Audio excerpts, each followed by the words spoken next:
ഈ ഒരു ചോദ്യം ഒരിക്കലും നിങ്ങൾ മറ്റുള്ളവരോട് ചോദിക്കരുത്. നമ്മളിൽ പലരും സാധാരണയായിട്ട് ചോദിക്കാറുള്ള ഒരു ചോദ്യത്തെക്കുറിച്ചാണ് പറയുന്നത്. ദീർഘനാളേക്ക് ശേഷം നമ്മളിൽപ്പെട്ട ആരെങ്കിലും നമ്മൾ കാണുമ്പോൾ അവരിൽ ഉണ്ടാകുന്ന ശാരീരിക പ്രശ്നങ്ങളെ കണ്ടിട്ട് നമ്മൾ ചോദിക്കാറുണ്ട്, എന്താ പറ്റിയത്? ചിലർ നന്നായിട്ട് തടിച്ചിട്ടുള്ള ആളുകൾ മെലിഞ്ഞുണങ്ങിയിട്ടുണ്ടാകാം, കവിളുകളൊക്കെ ഒട്ടിയിട്ടുള്ള മറ്റ് പ്രകടമായിട്ട് എന്തെങ്കിലുമൊക്കെ ഉണ്ടാവാം. അവർ കൃത്യമായും മെന്റൽ ഹെൽത്ത് ഇഷ്യൂയിലൂടെ കടന്നു പോകുന്നുണ്ടാകാം, അല്ലെങ്കിൽ ശാരീരിക പ്രശ്നത്തിലൂടെ കടന്നു പോകുന്നുണ്ടാകാം. അവരതൊക്കെ മറക്കാൻ ആഗ്രഹിച്ചുകൊണ്ടിരിക്കുന്ന സമയത്തായിരിക്കും നമ്മളിത് ചോദിക്കുക.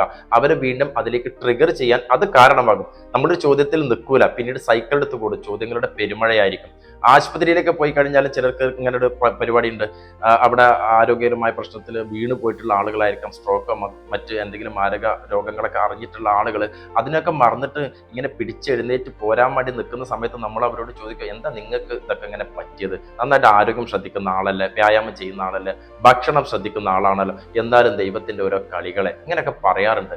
മനസ്സിലാക്കുക, അവരെ താഴേക്ക് മെന്റൽ ഹെൽത്ത് താഴേക്ക് കൊണ്ടുപോകാനാണ് അത് കാരണമാകാറുള്ളത്. നിങ്ങൾ സന്തോഷത്തിലാണ്, അവർ ഏത് അവസ്ഥയിലൂടെയാണ് കടന്നു പോകുന്നത് എന്നൊന്നും പറയാൻ പറ്റില്ല. ചിലരുടെ കുടുംബ പ്രശ്നങ്ങളിലൊക്കെ ബുദ്ധിമുട്ട് അനുഭവിച്ച് നിൽക്കുന്ന സമയത്തും ഇത്തരം ചോദ്യങ്ങൾ പലപ്പോഴും ചോദിക്കാറുണ്ട്. ഒരു കാര്യം മനസ്സിലാക്കേണ്ടത്, അസ്ഥാനത്ത് ചോദ്യങ്ങൾ ചോദിക്കരുത്. അവർ പറയാൻ ആഗ്രഹിക്കാത്തയിടത്തോളം സമയം ചോദ്യങ്ങളും വാക്കുകളൊക്കെ പറഞ്ഞാൽ ഒരു മനുഷ്യനെ തളർത്താനും വളർത്താനും അത് കാരണമാകും. നിങ്ങളുടെ വാക്കുകൾ അവരെ വളർത്താനുള്ളതാക്കി മാറ്റുക.